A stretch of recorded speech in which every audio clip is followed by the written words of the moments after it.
Welcome back to another episode of Wrong Sports, and in a previous episode of this series, How the Year Was Won, I covered the first year that the AP poll came into existence, and if you didn't check that out, I will put a link above to that. That was 1936, and I chose that year because the poll was the most circulated and most trusted college football poll for over 50 years in choosing a national champion. But since the AP poll started in 1936, it never named a champion after the bowl games. This was the case through the next 24 years, and it brought many controversies and several years of multiple champions. And to combat that, the AP poll would finally release an after-bowl poll that came out just after the new year that would bring a new wrinkle into the college football season. This is How the Year Was Won 1965. But before I get into the season, make sure you check out the podcast. I have a link below, plus you can check it out on any podcast channel, Spotify, Apple, Google. And as always, make sure you help out the channel as well on my Patreon, patreon.com/wrongsports. Subscribe to the channel below, ring the bell so you can always get updates on when we're going to be dropping brand new videos. Plus, share all of these videos with college football fans. Like this video and comment below and tell us what other videos you want us to do in the future. But before we start the season, just want to state that from 1936 to 1964, the AP and coaches polls wouldn't do an after-season poll. There were several selectors, like the Football Writers Association of America, that would pick a champion after the season, but no big poll used nationwide would do a poll after the season to pick a champion. Teams losing in the bowl games did happen rarely for the first decade or so. The poll was out, but once the 1950s started and more college bowl games were added, it resulted in more situations where top teams would lose in the bowl game but still be named the national champion, or a situation I went over in my 1962 episode of How the Year Was Won, where the Rose Bowl was going to have a number 1 versus number 2 matchup, but no matter the result, the number 2 team wouldn't be named the champion because they named the champion before the bowl was played. This would change though in 1965, as the AP would not only release a preseason poll and a poll every week after that, but also release a poll after New Year's, taking bowl games into account to find a national champion. So because there was a preseason poll, let's start with the top team in the poll, which was the University of Nebraska. Now, Nebraska was just starting to become the Nebraska we all know, or at least heard about from our dads. That was because they were coming off of 2 straight years as Big 8 champions. They had a great coach in Bob Devaney, who had just come to Lincoln, Nebraska in 1962 and quickly made Nebraska into a power. In 1964, Nebraska went 9-0 to start, before losing to Oklahoma in their season finale and losing their Cotton Bowl game too. But Nebraska would be bringing back a lot of talent and had one of the better lines and a very high-powered offense that was run by future head coach Tom Osborne. So it was right to think that this team would be at the top of the poll. And they showed it in their first few games, as they played out-of-conference teams TCU and Air Force and made quick work of them, and then followed that up with 3 straight shutouts. So Nebraska was flying through the beginning of the season, and I'll get back to them in just a little bit because the teams tied at second behind them in the first poll would make more headlines in the first few weeks of the season. The 2 teams that were behind Nebraska in the first poll were Notre Dame and Texas. And let's start with Texas, who were bringing back the best player, or at least the most notable player of this era, in Tommy Nobis. Nobis was a boogeyman on defense, tackling everything in sight, and he was also a guard on offense. He started as a sophomore for Texas, which was still rare at the time, and he was on their 1963 national championship team. And the 1965 season was going to be the last one before he went to the pros and would inevitably be the number 1 overall pick. Texas started the season at home versus Tulane, and they caught a break because the game was supposed to be played in New Orleans, but because of a hurricane that made a lot of damage in the area, the game was moved to Austin, and Texas took advantage of that as they won very easily, 33-0. They would follow up that win with 2 more, both at home, versus Texas Tech and Indiana, before they got ready for the Red River rivalry. Now, Oklahoma no longer had the legend Bud Wilkinson coaching as he retired 2 years before, but they were still really good in 1964 under their new coach Gomer Jones, as they beat Nebraska and had a winning record. 1965, though, didn't start the same, as they still had a good defense, but they couldn't score any points, resulting in them losing their first 2 games, even though they only gave up 23 points total. And their offensive woes were shown in the Red River rivalry, as Texas shut out Oklahoma, and because of that, Texas was number 1, as they traveled to Arkansas to play their biggest Southwest Conference rival and number 3 ranked Arkansas. I'll get to that game and to Arkansas in just a second, because there was another team that was highly ranked to start, and that was the other team I mentioned, Notre Dame.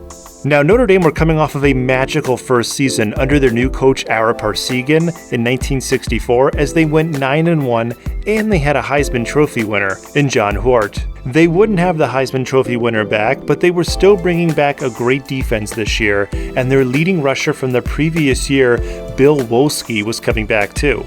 Notre Dame didn't have an issue in their first game as they traveled to Berkeley, California to play Cal, and wiped the floor with them, beating them 48-6. Because of that dominating win, they were voted number 1 in the first poll of the regular season on September 20th, and were playing on the road, even though they stayed in Indiana to play Purdue. So Purdue was always a really good team in the 1950s and 60s, plus they were also a really good spoiler of really good teams. They would often be the team that would upset a top team in the Big Ten, causing some chaos if you look through some of the history of the Big Ten in the 1940s, 50s, and 60s. Plus, they also played really well over the last couple of decades because they had really good quarterback play, and they had a college football Hall of Famer as their coach in Jack Molenkoff. Along with him, they got the really good QB play behind future NFL Super Bowl winner Bob Griese. With all of that, Purdue would end up playing the spoiler, as Griese would throw for 3 touchdowns. They had a 2-point lead at half until Bill Wolski ran in to tie it up for Notre Dame. Notre Dame would then get a field goal to take a late 28-18 lead. But then Bob Griese would drive Purdue down to the goal line, and they would run it in to win 25-21. That upset sent Notre Dame down from number 1 all the way down to number 8, and Purdue would now skyrocket up to number 2 in the next poll, with the new number 1 now being the Longhorns of Texas. And speaking of the Longhorns, let's get back to them and go forward a couple of weeks to October 16th as they were on the road to play Arkansas.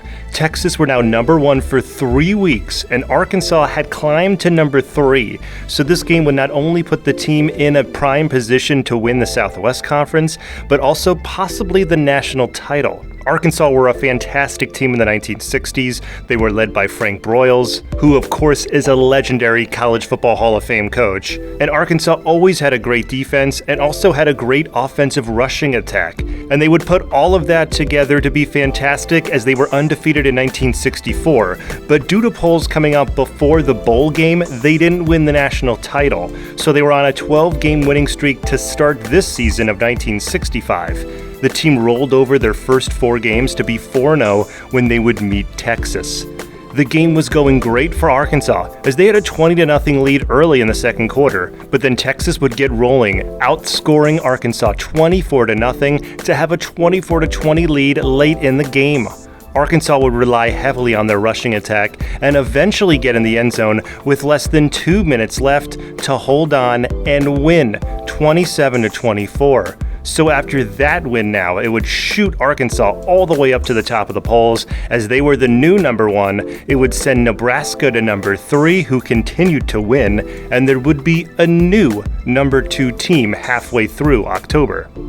That new number 2 team was Michigan State, who would have a huge game coming up the next week, October 23rd, against the team that upset their way to the top of the polls, Purdue. Purdue was as high as number 2 after that big win over Notre Dame, but were now number 6 after getting bumped down a few spots after a tie to SMU just a week after beating Notre Dame. But that didn't really matter because Purdue were getting set up to play spoiler once again as they welcomed Michigan State to town.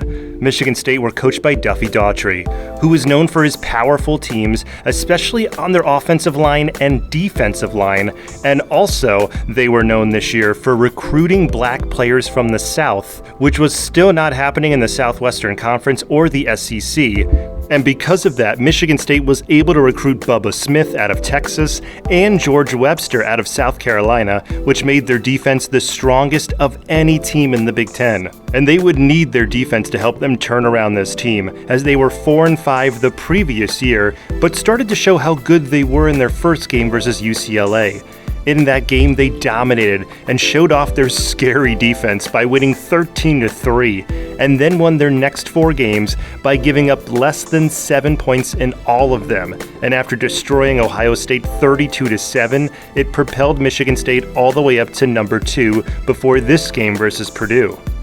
And Michigan State versus Purdue was always a big game, and it was usually the last hurdle for either team in winning the Big Ten.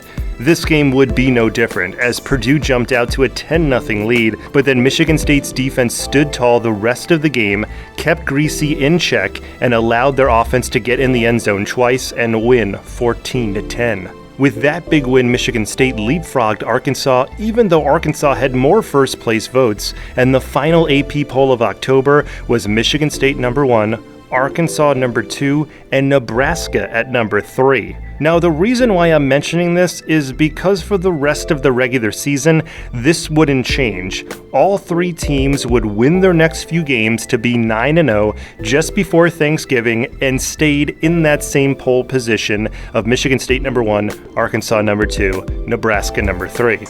Now, Michigan State and Arkansas would play their big games, their final big games of the season, November 20th, both against tough teams. Arkansas would play Texas Tech, who were 8-1 with their only loss against Texas. If Arkansas lost this, it would give Texas Tech the Southwestern Conference title and ruin Arkansas's perfect season. Plus, if Arkansas would win, it would also give them their second straight undefeated season and also another huge win over a top team like Texas Tech.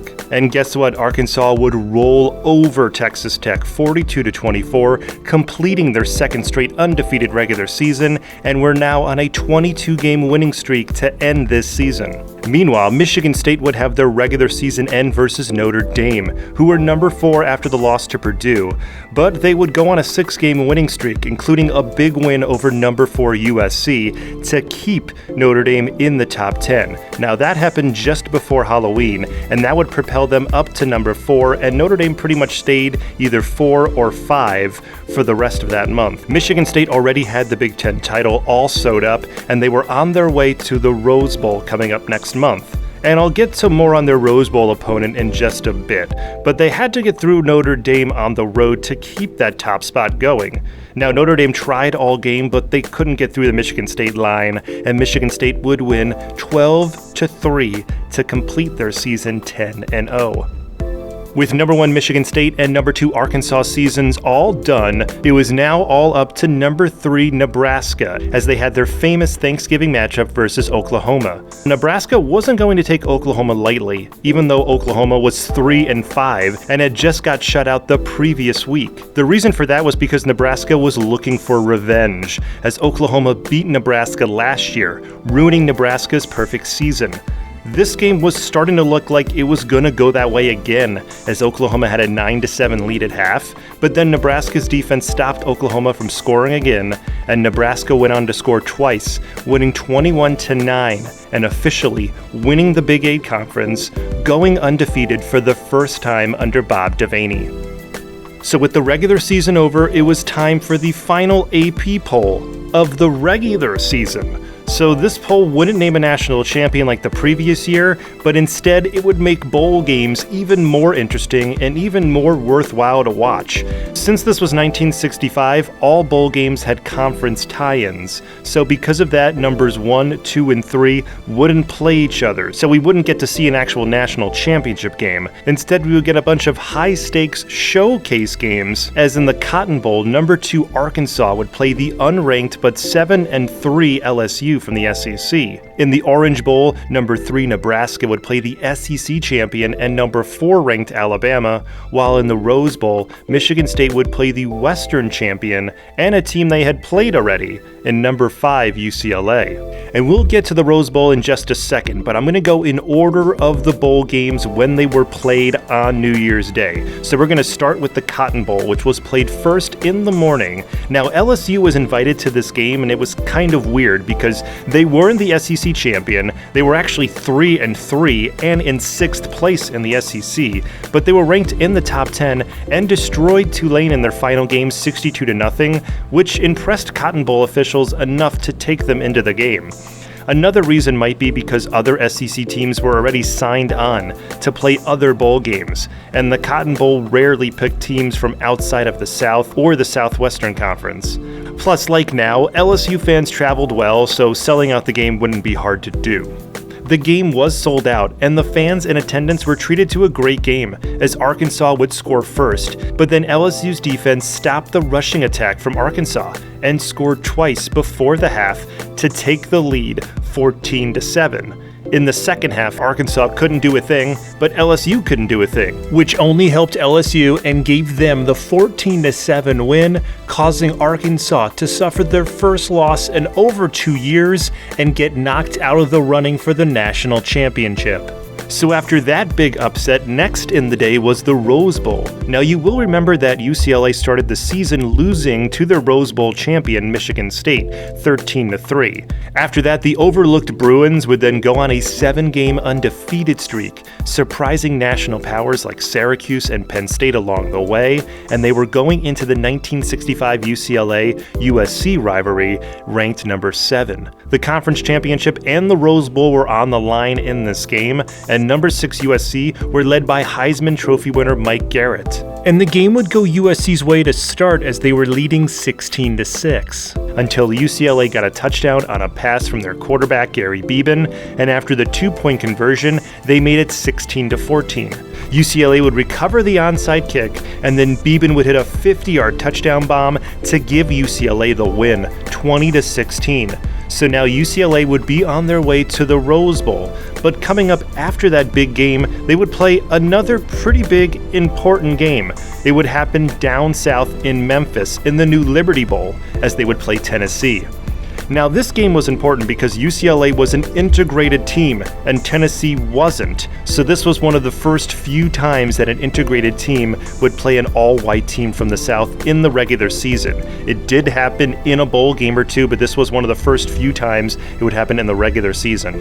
The game was a hard-fought game by both teams, but Tennessee would take the lead on a controversial pass interference call, and then they got some extra times due to some clock issues that people would later say the clock was stopped in favor of Tennessee so that they could score. UCLA, though, would still have one more chance at the end of the game, but were intercepted close to the goal line, and Tennessee would win. No matter the result, UCLA would go on to the Rose Bowl to play Michigan State, and it was a given that Michigan State should wipe the floor with UCLA after their first meeting, so Michigan State were 14-point favorites going in. But the game had a shocking start, as UCLA would score twice in the second quarter to take a 14-point lead and lead throughout most of this game. Michigan State would continue to beat down the smaller UCLA team and eventually score in the fourth quarter to make it 14-6. Michigan State would score a second touchdown late in the game and would have to go for 2 for the tie, but fell short, and UCLA would be able to hold on for the shocking upset, and now the number 1 team, Michigan State, went down, making the Orange Bowl kicking off in just minutes for the national championship. So the Orange Bowl would be kicking off at nighttime, and it would be between number 4 Alabama and number 3 Nebraska, even though this would basically be a game for number 1.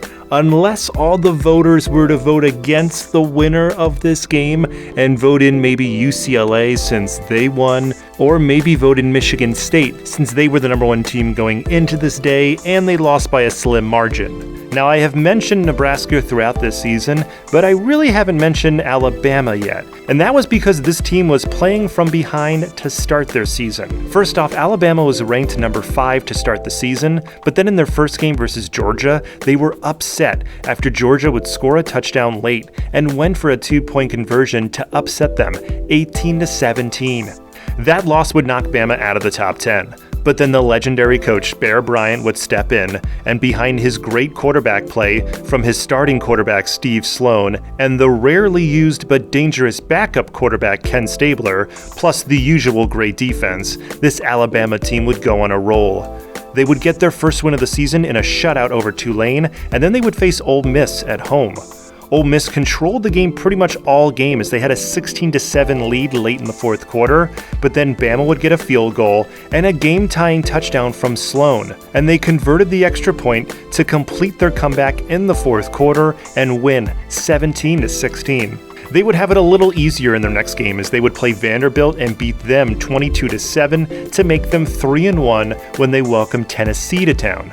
Tennessee was 2-0-1 at this point after a tie with Auburn at the beginning of the season, but they would give everything to Alabama most of the way, and this game was tied 7-7 late in the game. But Bama had one more chance. With Ken Stabler now in as their quarterback, they got the ball to the 6-yard line with 36 seconds left. After completing the pass, Stabler, thinking that they gained the first down, got the ball and threw it out of bounds to stop the clock, since Alabama had no timeouts. But what Ken Stabler didn't know was that they didn't gain the first down, and the play where he threw the ball out of bounds was 4th down, meaning that Tennessee would now regain the possession and be able to waste out the clock, and it ended 7-7. So I mentioned how Tennessee versus UCLA had a weird ending, and this game also involving Tennessee also ended under weird and controversial circumstances. So they're my weird team this year, Tennessee. The tie would make Alabama 3-1-1 overall, and also that same record in the SEC. But then Bama would win their last 5 games, including winning 4 out of 5 by 2 touchdowns or more. They finished their season off with a 30-3 win over Auburn to win the SEC and be ranked number 4, just ahead of UCLA. Now that was important going into this bowl game. Another thing that would be significant and fairly important was that the Orange Bowl would kick off at night for only the second time ever, and it was the national title game now, so as long as either Nebraska or Alabama won, they would have their title. If there was a tie, which there could have been since there wasn't overtime in college football yet, then the title could maybe go to UCLA or maybe Michigan State. But there wouldn't be a tie, as Alabama would strike first and often, as they had a 24-7 lead at half, and that was after a 17-point second quarter. After half, Nebraska would score, but they couldn't get closer than 11 points, and Alabama would win, 39-28. And since the AP poll would come out a day or two after the bowl games, it meant that with Bama being the only survivor from the New Year's Day bowl games, they were named the AP national champion with 37 first-place votes.